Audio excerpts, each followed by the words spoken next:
but after a certain point, you go, am I delusional? Like, maybe I'm not funny. Maybe I'm not supposed to do this. And then just one random video kind of changed everything. Yeah, it was a TikTok video.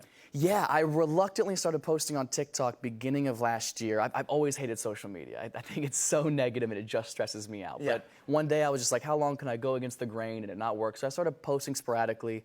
And then I was at the Just for Laughs Festival, which is like the most notorious comedy festival in comedy, besides the New York Comedy Festival. Where I got my start. Is it really? Yeah, New Faces. No way. Never got New Faces. All right, well, I know. So I'm at this festival, and even that was a funny circumstance because over the pandemic, my friend Paulie Leah, who's one of my best friends, great comic, we developed this show over the pandemic that was a dual-hosted improvised show. Yeah.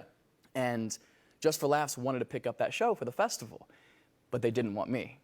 They wanted Paul and not me, and Paul, being a good friend, was like, I refuse to do the show without him, absolutely not. So they said, well, we're not gonna pay him, we're not gonna pay for his travel, but if he wants to perform, he can perform. So I was like, you know what, I'll swallow my pride, I wanna experience what this festival was about. We went, it was arguably the best show of the festival. But before that show, the same night, we were at dinner, and I was about to post this clip called The Lazy Hero, which I had already edited.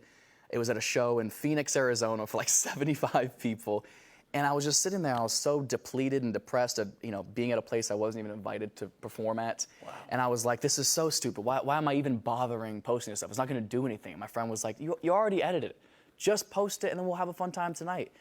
And then that video over the next couple of days went insanely viral, like 20 to 30 million views. And then that made every other video on my profile go viral, and then everything just kind of exploded out of nowhere. 30 million views.